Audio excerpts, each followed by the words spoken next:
headshot! What a head! How's it guys, this is Dayvy, FPL, and welcome back to the Fantasy Premier League video here on my channel. And in this video, I'll be taking you guys through my ultimate guide to the upcoming Game Week 11.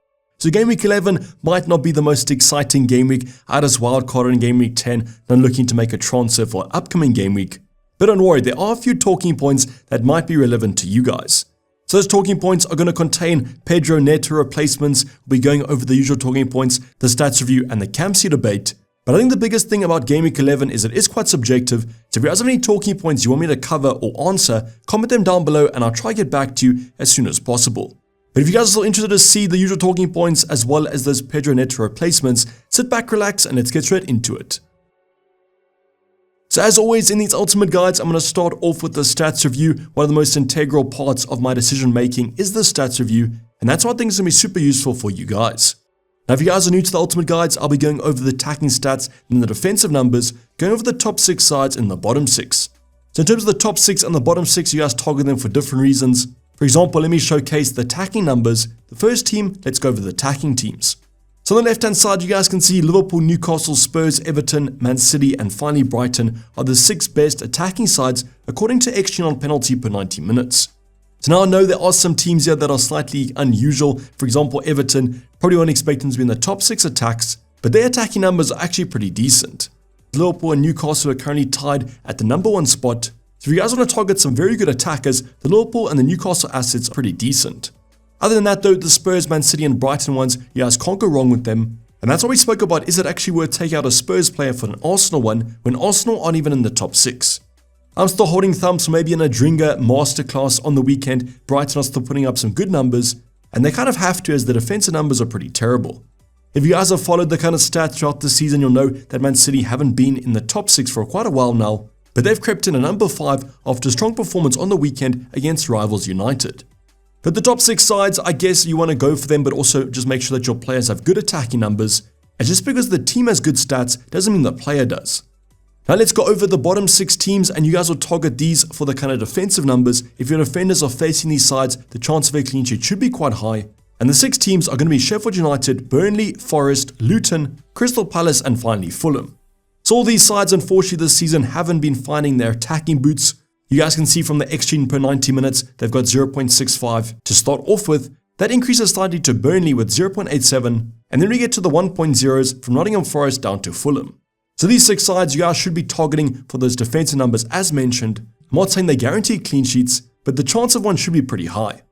So now that we've gone over the attacking numbers, let's go over the defensive numbers. The defensive stat I'll be using won't be XG conceded, it's going to be expected clean sheets. As I like this because it kind of averages over the game weeks. For example, a team might have had a really bad game against Man City. They might have conceded about 5 XG, for example. That'll translate into a low amount of a clean sheet. But say in the next game they put up a good performance, just because they conceded 5 goals in one game and keep a clean sheet in another, that's going to show that that expected clean sheet is going to be nice.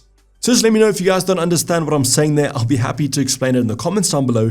But just know the stat of use is going to be expected clean sheets. Now the top 6 sides according to the defensive numbers are going to be Man City and Arsenal tied up top. We're going to have Newcastle, Spurs, Liverpool, and finally Chelsea. It's almost the top 6 that you would expect in the Prem at the moment, or showing the defenses are up to it. Now Man City are always kind of a hard team to target from those defenders, but that Arsenal team is the one that I'm looking at. But unfortunately on my wildcard I brought in Gabriel and he was benching against Sheffield United. If you guys own Kieran Trippier, just know the defensive numbers are there, just have to hope for some attacking numbers. With Botman's injury, don't exactly know if that defense is going to improve or decrease. Otherwise, Spurs are quite an interesting one. I sold Pedro Porro, sold Udogie on my wildcard. But if you guys are looking for some attacking defenders, they might actually be good shouts to go for. Now, Liverpool are improving from a defensive point of view. Always have my eyes on Trent Alexander-Arnold, but I think he's too expensive at the current moment. But keep your guys' eyes on Reece James or Ben Chilwell because the Chelsea defense looks pretty decent. Now these defenses are all good and well to go for, but the sides that I'm actually going to be targeting are going to be the bottom 6 defenses. These are just slightly more exciting because your attackers, when they face them, the chance of a haul should be there. For example, Sheffield United, you guys saw that on the weekend. If you guys brought in Nketiah, congrats on that Hattie. As a Saka owner, I was quite disappointed with only 1 assist. But Sheffield United are simply shipping goals and the expected clean sheets per 90 minutes is 0.11. Otherwise, Bournemouth, Wolves, Luton, Burnley, and West Ham are all teams to target. West Ham especially have been pretty bad, and we saw that on the weekend. So what you guys can kind of do with these stats is make your own fixture difficulty. I think on the current FPL website, they might get some color combinations completely wrong, but the stats don't lie and these stats can lead you to better projections. So just a reminder here, on the left-hand side, the top 6 sides target these defenders, but on the right-hand side, target these defenses for your attackers, because the horse might be there and therefore you might want to captain them. Now all these stats came from Fantasy Football Fix, so go check them out if you guys haven't. They got all the Opta stats, not just kind of expected clean sheets and XG non-penalty. If there are any stats insights that you guys have kind of gauged from looking at the stats, comment them down below. Always interested to see what you guys pick up. Now the next talking point is going to be a quick one. It's going to be Gabriel Out. So as mentioned, I brought in the Arsenal centre back for 4.7 million on my wildcard, and he was actually benching at Sheffield United. Now this is kind of a replay from the first couple of game weeks, if you guys do recall. Tactically he was put out of the squad, but I actually believe this rest was because of rotation. Having started 10 games before this for Arsenal, I believe that Gabriel was simply rested against quite an easier opposition. So would I take Gabriel Out at the current moment? Probably not, as Newcastle away in Game Week 11 anyways. Yes, if he's benched in that, we might consider taking him out, but I'm fine with benching him in my FPL team and then bringing him back in for Game Week 12 when the fixtures do improve. Now I guess if you guys really want to sell him, you can, but I probably would suggest otherwise. At the current moment, not a lot of defenders to look at, and therefore you might as well just take a punt on the Arsenal one. Now the main talking point of this video is going to be for those of you that own Pedro Neto. If you guys haven't seen, got a hamstring injury on the weekend and should be missing a few weeks from now. So obviously if you guys do own him, I would probably be looking at replacing him. The best fixtures for Wolves are going to be in the short term. He's going to miss those, so probably a move out. But who should you kind of go for? So I've actually limited the options here. I'm going for options that are at the same price or cheaper than Pedro Neto, and he comes in about 5.8 million. So yes, if you guys have more money, can go for a Matoma, can go for a Dayvy, all those good options. But I'm going to highlight 2 that are at the same price or cheaper. So the first option is going to be Anthony Gordon. Now you guys might need some funds, might not, depending on when you kind of brought Pedro Neto into your squad. But Anthony Gordon for me is probably the main shout to go for. You guys would have just seen on the stats review, they tied first in terms of XG non-penalty over the opening game weeks. So you're buying a piece of that Newcastle for quite cheap. Now the only downside might be the fixtures, has Arsenal at home next, then Chelsea and United, but just remember all those games are at home. And between that, here's Bournemouth and Everton before facing Spurs. So what you're kind of going for here is you're going for a really kind of elite attack. The fixtures aren't that great though, so you might want to go for another alternative. So if you guys want to look at another alternative, it's going to be from the same team. It's going to be Wolves. It's going to be Hwang Hee-chan at 5.5 million. And overall, looks like a great alternative for a side-by-side switch. So would I do this move in terms of FPL in general? No, I wouldn't. But because Pedro Neto is injured, Hwang Hee-chan might be a better option. Now yes, there might be an argument that without Neto's kind of supply, Wolves might be a worse attack. I do agree with that. But maybe Hwang Hee-chan becomes more of a talisman. Now the best thing about him is that those Wolves fixtures look simply outstanding. Sheffield United, Fulham, Burnley and Nottingham Forest in the next 6. Yes, he has Spurs and Arsenal, but between that looks absolutely great. What I also like about him is at the cheaper price point, you guys can always bench him, and therefore he could be a great option. So in terms of the fixtures, I would definitely give it to the Wolves man. I think definitely his fixtures are better than Gordon's, but as I said, Gordon plays for a better attack. So let's go over the stats to see if the kind of team performance translates to the individual performance. I'll be going over minutes, XG, XA points, and expected FPL points. So as you guys can see, Gordon is a lot more nailed, or has played more minutes than Hwang Hee-chan at the current moment, 700 to about 600. In terms of the XG, the Wolves midfielder is going to be the better asset, has a 0.42 compared to a 0.3. It's the reverse though in terms of the expected assists, we got 0.26 compared to 0.18 for Gordon, but at his cheaper price point, not terrible from Hwang Hee-chan. Then finally, in terms of actual points scored per 90 minutes, we got Gordon on about 6 and Hwang Hee-chan on about 7.4. So he's actually been performing better in terms of the games played this season.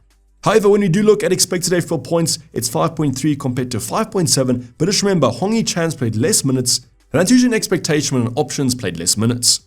But it is actually quite close between the stats. I think that Gordon, yes, might play for the better attack, but the attack might be split between them, whereas Hwang Hee-chan might be more of a talisman, and therefore his stats look better.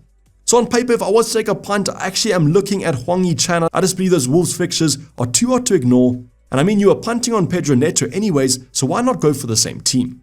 I do, however, think if you guys have the funds, Anthony Gordon's a great shout to go for. I guess it depends if you want to go for a more consistent option or a more punt option. Hwang Hee-chan's the punt option, whereas Gordon's the consistent one. But as I said, if it was my team, I probably would be going for the South Korean. Just great fixtures coming up. Yes, Wolves won't score the most goals, but if they do, hopefully Hwang Hee-chan's involved. Now, there are some other replacements to also look at if you want to go for Douglas Luiz. Comes in also a little bit cheaper, but I am a little bit worried about those yellow cards. And as I said, if you guys can afford to upgrade, a Matoma looks good, Dayvy looks good, or even a Jared Bowen. In the comments down below, let me know if you guys have Pedro Neto, who's your favorite replacement to look at. This is definitely more of a cheaper price bracket, but there are some enticing options. Now the final talking point to go over is going to be all about the captaincy debate. Now this week, it's actually quite interesting. Obviously, Erling Haaland has Bournemouth at home, and he's the highest predicted point scorer. So yes, Fix has him as the highest predicted point scorer, and I'd probably agree with that. I believe it's the best option this week, but I do believe it's quite close between him and Mo Salah. So you don't get better than Bournemouth and Luton. I guess the only problem is it's Luton away for Liverpool, but I do expect them to do pretty well. And I think it's really kind of a 50-50 between these. I always do say that Haaland's probably a better FPL option than Mo Salah at the current moment, and therefore I'd probably say it's a 60-40 split. So I do think it's a no-brainer this week. If you guys have Erling Haaland, you're probably going to captain him. If you don't though, think that Mo Salah is perfectly fine as an alternative. Now if you guys do want to go differential, Mbeumo against West Ham at home looks pretty decent. As you guys would have seen, West Ham aren't the best defense, but I can't really look past Haaland and Salah, to be honest. I think both these two options are pretty decent. In the comments down below, let me know who you guys are going for. All you guys have to know is in terms of projected points, Haaland's expected to score 9.4 compared to Salah's 7.9. So if you are based on the stats, Haaland's the best option. But as mentioned, comment down below who's your captain going into the upcoming Game Week 11. Now this is going to conclude the talking points for the upcoming Game Week, but as mentioned, a very kind of situational week. If you guys have any talking points you want me to cover, comment them down below and I'll try to help you guys out as far as possible. But this is basically going to wrap up the video, guys. Hope you guys did enjoy it. Please don't forget to like the video and subscribe if you have subscribed yet. Team selection coming up on Thursday, so make sure those notifications are turned on. But I'm signing off. It's been Dayvy FPL and I'm out. Cheers, bye.